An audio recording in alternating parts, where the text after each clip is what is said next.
एक छोटे से गांव में जो हरे भरे खेतों और बहती नदियां से घिरा हुआ था, एक छोटे से लड़के का नाम था अर्जुन। अर्जुन को उसकी जिज्ञासा और सपनों की ऊंचाई के लिए जाना जाता था। उसके दिन गांव में काम करने, खेतों में खेलने और बुजुर्गों की कहानियां सुनने में बीतते थे। एक दिन अर्जुन जंगल में घूमते हुए एक पुराना भूतहा कुआं ढूंढ लेता है। कुएं के अंदर झांकते हुए उसे नीचे कुछ चमकते हुए दिखाई देता है। उसने बड़ी मेहनत से उस चमकती वस्तु को बाहर निकाला और देखा कि वह एक पुराना और सुंदर बक्सा था। अर्जुन ने बक्सा लाके अपने माता पिता को दिखाया। उन्होंने कहा कि ये गांव का खोया हुआ खजाना है।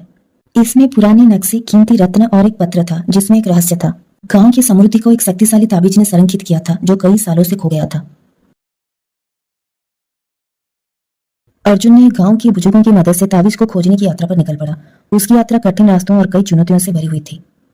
उसने नए दोस्त बनाए, कठिनाइयों का सामना किया। आखिरकार अर्जुन ने ताबीज को एक गुफा में पाया जो प्राकृतिक कठिनाइयों से सुरक्षित थी। गांव ने अर्जुन की वापसी का उत्सव मनाया और ताबीज को फिर से स्थापित किया, जिससे गांव की समृद्धि सुनिश्चित हो गई।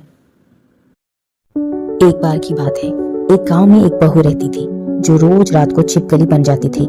दिन में वो सबका ख्याल रखती थी, लेकिन जैसे ही रात होती वो छिपकली बनकर दीवारों पर दौड़ने लगती। उसके पति को यह बात पता नहीं थी। एक दिन उसने अपने दादी से सुना कि घर पे कोई जादू टोना हुआ है। बहू ने भी दादी को सारी बात बता दी। दादी ने एक उपाय बताया। जैसे ही बहू ने वो उपाय किया, वो फिर कभी छिपकली नहीं बनी। फिर वो खुशहाल जीवन बिताने लगी। इस तरह जादू का असर खत्म हो गया। एक गांव में एक गरीब लड़का रहता था। एक दिन जंगल में उसे एक बूढ़ा मिला जिसने उसे एक जादुई घड़ा दिया। बूढ़े ने कहा, इस घड़े से जो मांगोगे वो मिलेगा।